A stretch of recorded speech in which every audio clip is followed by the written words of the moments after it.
Hey guys, it's Gail with Everything Nash here with the fabulous Edwin McCain. We have never spoken. I'm very excited about this. I might have been singing your songs all morning. I'm just saying. Oh, nice. Okay, so why we're talking, first of all, and I'm shocked by this. You're getting ready to play the Opry for the first time. Yeah. Yeah. Why are we waiting so long? I don't know. I mean, I guess if I'm being honest, I wasn't ever really country, and all of my influences were like Earth, Wind, and Fire, and all the Motown stuff, and but I was influenced as a songwriter, right? I mean, I would say that I was a songwriter I would say that I was influenced in the same way that John Hyatt was influenced, or Lyle Lovett. I would say that I'm sort of made from the same stuff that they are. So in that respect, I think you could probably put me in the category, but I'm not in the traditional sense. I just don't think anybody ever saw me as country. Plus, when the songs finally did break, they were pop. It was pop. I mean, I was sharing. I was doing radio shows with, like, no joke, like we were playing like right before NSYNC, and I mean, it was these crazy radio shows where it was us and NSYNC and Shania Twain, and we were like pushing all of our gear out. Like, this is how stupid we were. We refused to play the tracks. Even though you're going out there and playing 2 or 3 songs, we were like, no, you can't play the tracks like that. But yeah, you can if there's a million bands and all you're doing is playing your hit. But we were like, no, can't play the tracks. And we would literally push our Hammond organ out on stage and go through the whole rigmarole of plugging everything in. Too long an answer to say, I just don't think we were ever really considered country. But I think it's very, I'm incredibly honored to be considered a songwriter enough to be on the Opry. And I see your point, but also the Opry has historically invited artists of other genre. Jimmy Buffett recently, Beach Boys. Like, it's not always a traditional country stage. So I'm going to push for Edwin McCain on a regular basis, just saying. Well, and I think part of that too is that there had to be enough time for those songs to become legacy, right? So I'll be, by itself was, in the beginning, it was like, oh, that's a nice wedding song. But 25 years later, it's something different. It's sort of, I don't know, it's become mahogany, where it was originally, it was just a pine tree. Yeah. Yeah. I think sometimes I think you kind of earn a little bit more legitimacy for still playing shows at 30 something years later, 33 years later, still out here playing gigs. I think there's a little bit of a trial by fire that what if you've survived long enough that everybody's like, oh yeah. So I'm going to do a deep dive into your music in a little bit, but I want to know if you can predict how you're going to feel when you step into that circle for the first time. Terrified, like a complete imposter, the typical belly button staring artist stuff. I'd love to say that I'm just going to stroll out there confidently and know that I'm going to be great, but I'm going to go out there and do what I do every night, which is just try like hell to make sense of it. It's sort of, for me, it's always been just like I'm pleading for acceptance, and I'll never believe that I have it, even though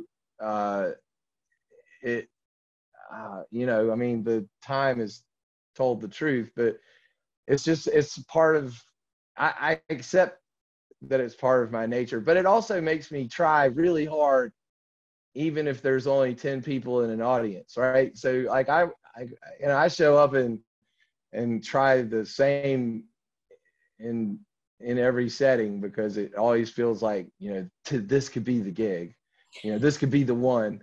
And, I mean, I know that sounds crazy, but that's just kind of how it is.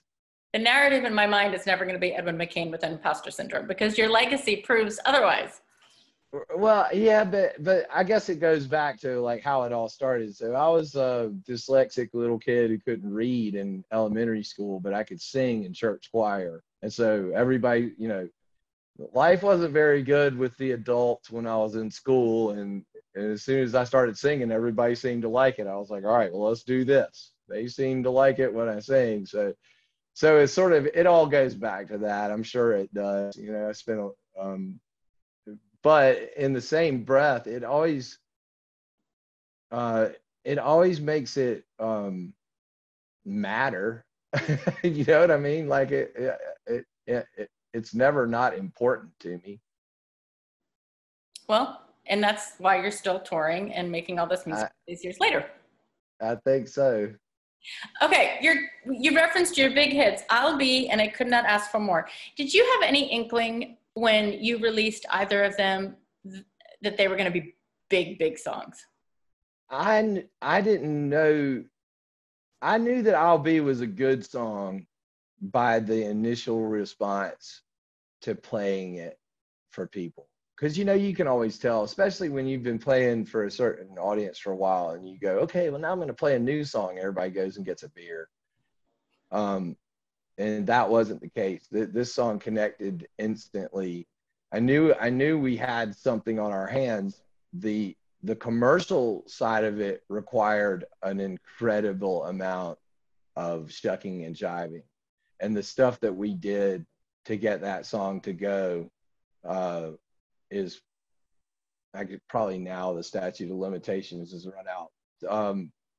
Questionably legal, and certainly full effort. I mean, as much effort as you could possibly have. Like, honestly, I had friends of mine from college going and buying records and sending them to me. And we only had 3 stations that were playing it. So there was only 3 markets where I had to show spend to sale ratios.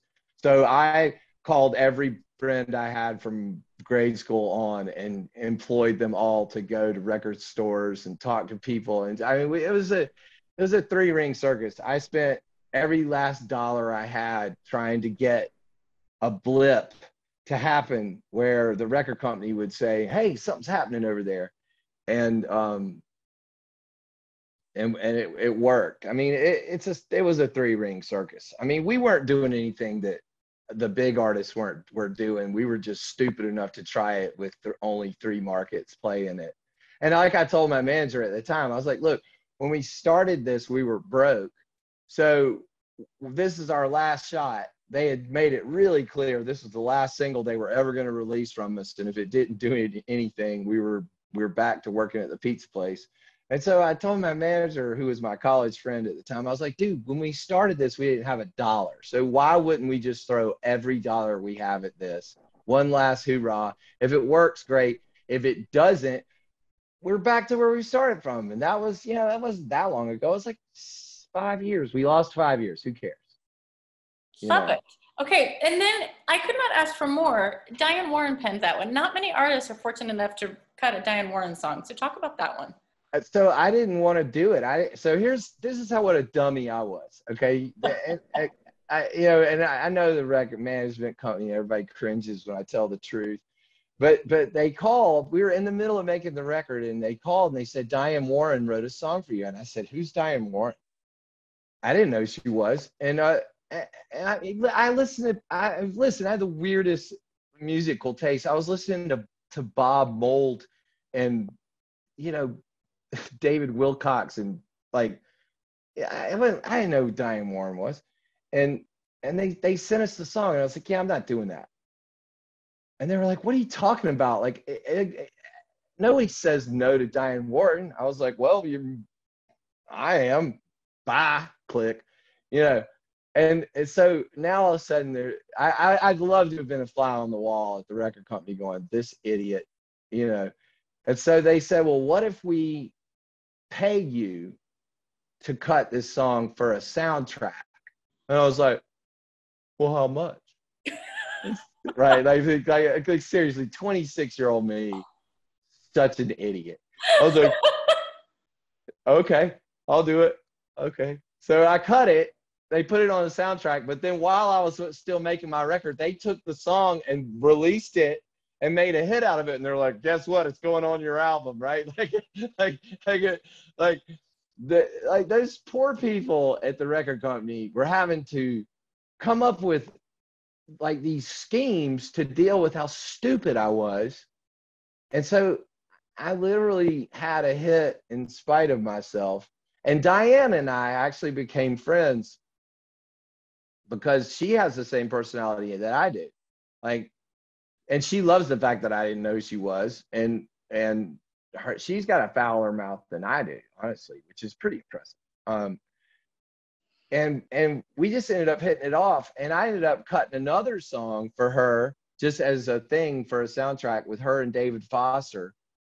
And I was literally I was in the presence of royalty, music royalty. And not only did I not know, I didn't care at the time, but our friendships are still solid because of that fact. You know what I mean? Yeah, I know it sounds crazy. And I know people are going to hear this and go, oh my God, you wasted these huge opportunities. But I really didn't, because I was never that person. And I kind of knew it, right? I'm so happy doing what I do, like being an indie, play my 500 seat rooms and connect with an audience. It's like the best you could ever hope for. And I was never made for that other level of fame. There's certain people that are great at it, you know, that are so good at it. Like Darius. Darius is so comfortable being as famous as he is. And he hasn't changed. Like, he's the same person I knew as a freshman at college, yet he's that famous. And I'm not capable of that. Like, I know that about me. Like, it's too much. It's weird. I just feel embarrassed all the time. It's overwhelming. And I that's probably some kind of character flaw. I don't know. But I remember when I got dropped from the label, Jason Flom and I are still good friends to this day. Love him. He called me up. He used to call me Jethro. He goes, Jethro, what are we going to do with you? I was like, I don't know, but it's definitely not this anymore. And he let me go. He let me out of my deal. He let me go and let me have my videos and stuff. I mean, he just, you know, that it's unheard of, the relationship I had with him. As the president of the label I was on, but just on top of that, just him caring enough about me as a person to just go, you know what, you should go be who you are and not try to, you know, wear, you know, they would dress me up in these suits with weird haircuts and I would go along with it and just, oh God, ugh. So you have no regrets about how? No, God, no. No, actually, no. I have zero regrets. If I have a regret, I'm probably, I didn't lose anybody any money, so I don't have any regrets about that. I made them plenty of money and the whole thing. I'm sure if I have a regret, you know, I wish I could have like made some huge lick and given everybody $1 million in my band, but instead they just had to keep working for the last 20 years. But which is a valid point. You have played what, like 100 dates a year or something like that? I was until a few years ago, but yeah. So yeah, and I have pretty much the same band. I mean, the new drummer, new bass player have been with me for more than 12 years each. One's 15, one's 12. That's not new anymore, dude. No. And Craig, my sax player, has been playing with me 33 years, and the guitar player, Larry, has been with me 25. So yeah, we've had it's important to me. The loyalty part of it is important to me. Clearly it's working. Okay, I'm gonna let you go soon, but I want to ask you this. Do you, be honest, since I feel like we're kind of having therapy right now, both of us, do you ever get tired of playing those songs? Oh no. Still? No, everybody, this is probably the most asked question, because you got to look at it. This is the joke I've made for a million years. It's like having a winning lottery ticket in your beautiful house and walking by the lottery ticket every day in a frame going, stupid lottery ticket. I mean, those songs and music in general has been like this.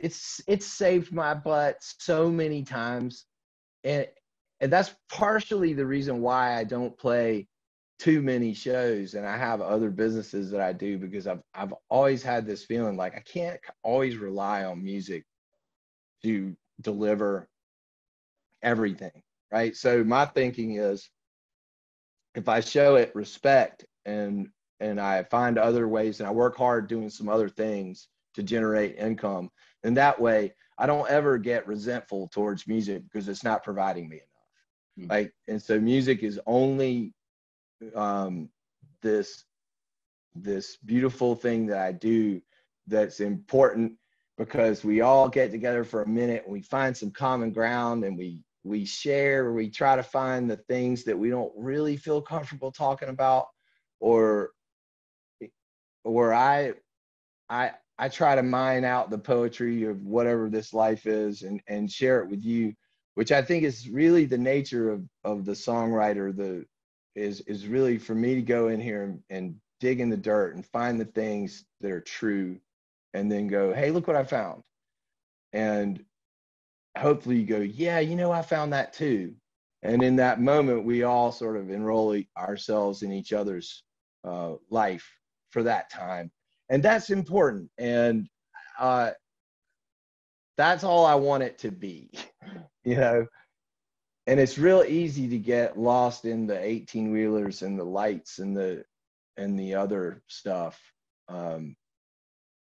And I started out, my hero was a guy named David Wilcox, who sat on a stool in a little place called McDib's in front of 100 people and made them feel better about their struggles. And that was all I ever imagined for myself. So, the fact that it is what it is now is light years beyond anything I could have dreamed. Wow. Okay, last question. What's happening in the future with you with music? Still writing, still recording? Yeah, so I write all the time, but the sad part about it is, like, where I am in my life, like, a lot of songs are written because somebody died. And I know, right? So I literally could write a whole album of death songs. So ain't nobody got time for that. And but I write a lot of stuff, but it's all sort of personal and people that I know and things which is why I don't get invited to a lot of parties too, I noticed.